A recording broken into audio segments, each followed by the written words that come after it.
নমস্কার সবাইকে, ফরিজন্য ইউটিউব চ্যানেলে সবাইকে আরও একবার স্বাগতম জানাই। কি সবাই খুব মিস করছিলে তো? আজকে নিয়ে এলাম আরও একটা নতুন ভিডিও। আজ ছিল আমাদের বাড়িতে রান্না পুজো প্লাস বিশ্বকর্মা পুজো। আমাদের প্রত্যেক বছর রান্না পুজো বিশ্বকর্মা পুজোর দিনেই হয়, তাই আজ আমি শেয়ার করব রান্না পুজোর দিন কি কি রান্না হয়েছিল।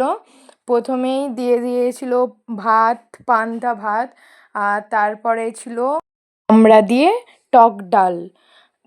আবার পরিবেশন করছিল সব আমার বড়দিদি।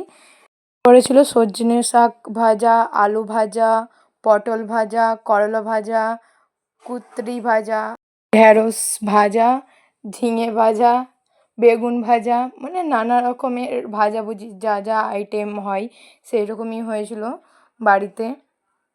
তারপরে একটা ইউনিক আইটেম, সেটা হচ্ছে তিল ভাজা।